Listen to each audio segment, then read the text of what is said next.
यह एक लोक प्रचलित साखी है जिसे श्री गुरु नानक देव जी की उदासियों से जोड़ा जाता है। श्री गुरु नानक देव जी अपनी उदासियों के दौरान एक गांव में पहुँचे। उस गांव में एक बहुत ही वृद्ध किसान रहता था। उम्र के इस पड़ाव पर भी वह प्रतिदिन सुबह सूर्योदय से पहले उठ जाता, अपने 2 बैलों को हल में जोतकर खेतों में चला जाता और दिन भर कठिन परिश्रम करता था। उसकी आजीविका का एकमात्र साधन खेती थी। फसल उगाकर और उसे बेचकर ही वह अपना जीवन यापन करता था। लेकिन उस किसान की एक बहुत बुरी आदत थी। उसका स्वभाव अत्यंत कठोर और क्रोधी था। वह छोटी छोटी बात पर गुस्सा हो जाता और अपने बैलों को गंदी गंदी गालियां देता। यदि बैल थोड़ी देर के लिए रुक जाते या थककर धीरे चलने लगते तो वह उन्हें बेरहमी से डंडे मारता और अपशब्द बोलकर उनसे काम करवाता। उसके लिए बैल केवल काम करने का साधन थे, जीव नहीं। बेचारे दोनों बैल दिन रात मेहनत करते, फिर भी उन्हें प्यार का एक शब्द तक नहीं मिलता। उनके शरीर पर डंडों के निशान थे और उनकी आंखों में दर्द साफ दिखाई देता था। गांव के लोग यह सब देखते थे, लेकिन कोई भी उस किसान को समझाने का साहस नहीं करता था, क्योंकि वह बहुत गुस्सैल और अभिमानी स्वभाव का था। उसी समय श्री गुरु नानक देव जी अपने साथी भाई मर्दाना जी के साथ उस गांव में पहुँचे। खेतों के पास से गुजरते हुए उनकी दृष्टि उस किसान और उसके बैलों पर पड़ी। उन्होंने देखा कि किसान बार बार बैलों को गालियां दे रहा है और डंडे मार रहा है। यह दृश्य देखकर श्री गुरु नानक देव जी का हृदय करुणा से भर गया। वे धीरे धीरे किसान के पास पहुँचे और अत्यंत प्रेम तथा नम्रता से बोले, भाई, ये भी परमात्मा की बनाई हुई जीवात्माएं हैं। इन्हें गालियां मत दो और न ही इन पर अत्याचार करो। वाहेगुरु वाहेगुरु का सिमरन करते हुए प्रेम से इनसे काम लो। प्रेम से किया गया कार्य अधिक सफल होता है। जहाँ प्रेम होता है वहाँ बरकत भी होती है और ईश्वर की कृपा भी बनी रहती है। किसान ने गुरुजी की बात सुनी, लेकिन उसका अहंकार इतना बड़ा था कि उसने उनकी बात को महत्व ही नहीं दिया। वह व्यंग्य करते हुए बोला, बाबा जी, आपको खेती बाड़ी का क्या अनुभव है? मैं सारी उम्र से यही काम कर रहा हूँ। ये बैल प्यार से नहीं चलते।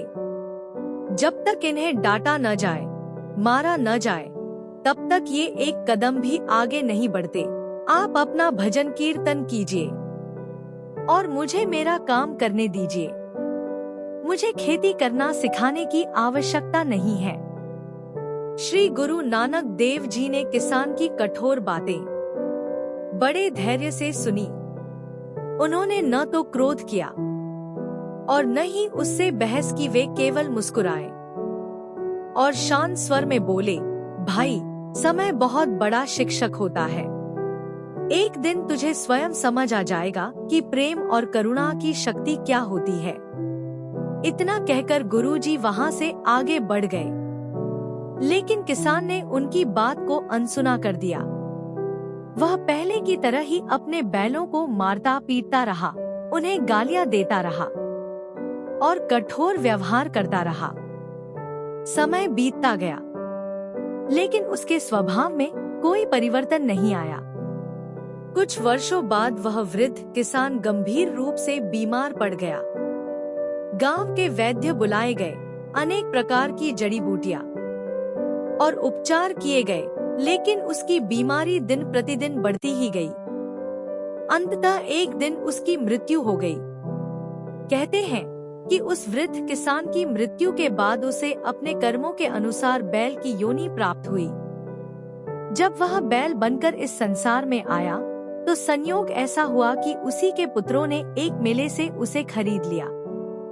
जिस प्रकार वह अपने पिछले जन्म में बैलों को डंडे मार मार कर उनसे काम करवाता था, अब वही कर्म उसके सामने लौट कर आए। उसके अपने ही पुत्र उसे खेतों में जोतते, डांटते और मारते पीटते हुए उससे काम करवाते थे। दिन रात परिश्रम, और मार सहते सहते वह बैल बहुत दुखी हो गया। लेकिन उसके भीतर का अहंकार अभी भी समाप्त नहीं हुआ था। कुछ समय बाद श्री गुरु नानक देव जी पुनः उस गांव में पहुँचे। उन्होंने उस बैल को देखते ही पहचान लिया कि यह वही वृद्ध किसान है जिसे उन्होंने कभी प्रेम और दया का उपदेश दिया था। गुरुजी उसके पास गए और करुणा से बोले, भाई, क्या अब भी तू इस दुख से मुक्त होना चाहता है? यदि तेरी इच्छा हो तो परमात्मा की कृपा से तुझे इस जन्म के कष्टों से मुक्ति मिल सकती है। लेकिन बैल ने अपने मोह और अहंकार के कारण मन ही मन कहा, नहीं बाबा जी, यदि मैं मुक्त हो गया तो मेरे बेटों के खेत कौन जोतेगा?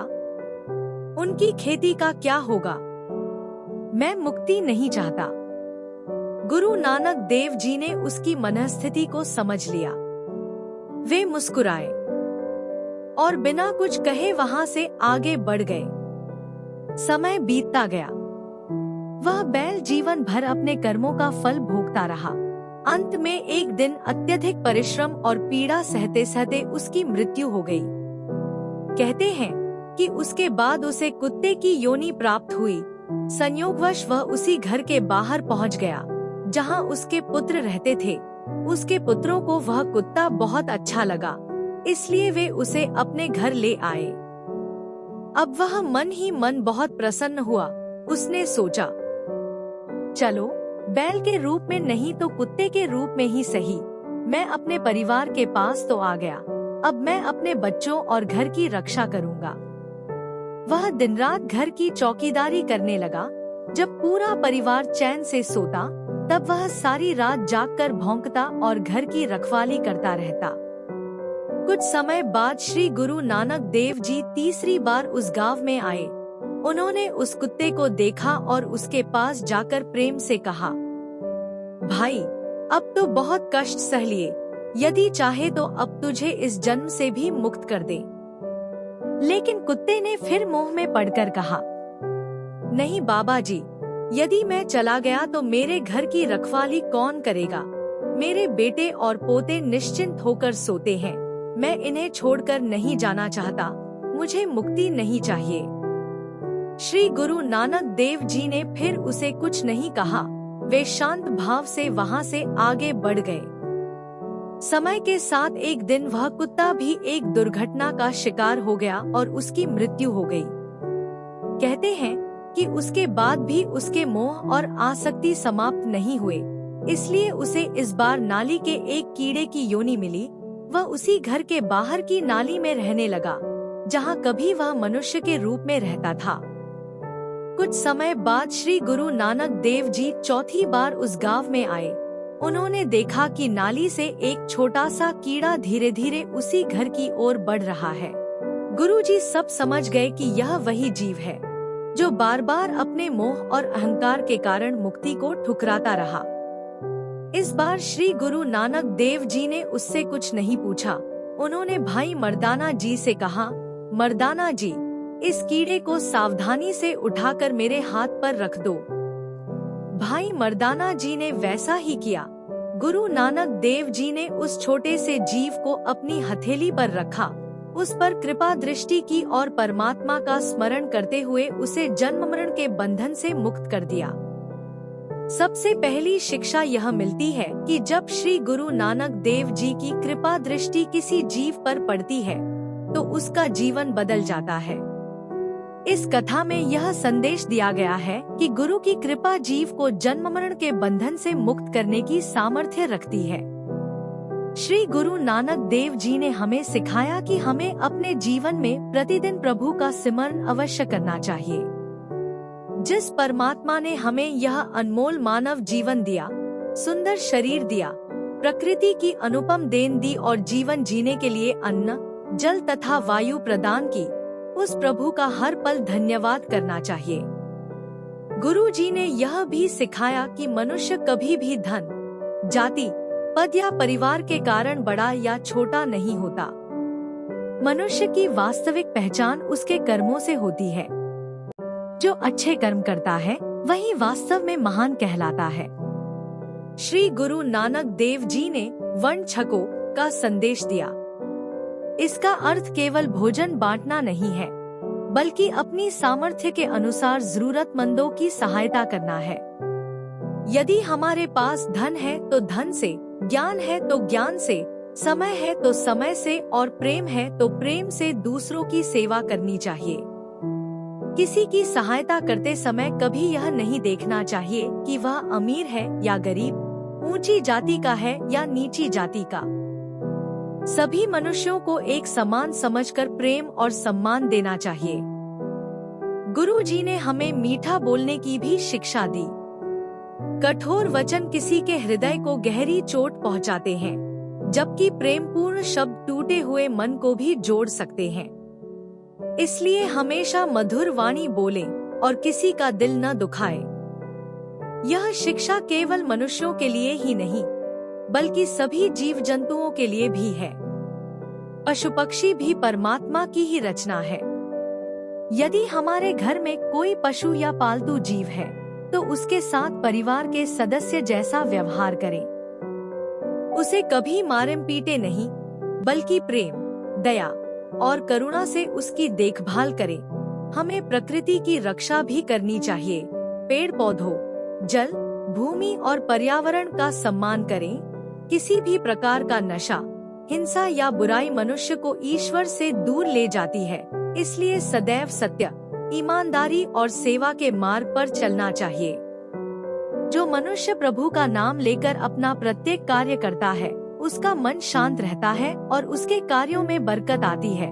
जो व्यक्ति प्रातःकाल उठकर नाम सिमरन, पाठ और प्रभु का स्मरण करता है, उसका जीवन सकारात्मकता, शांति और आनंद से भर जाता है। हमें कभी भी अपने जीवन में मिली हुई वस्तुओं का घमंड नहीं करना चाहिए।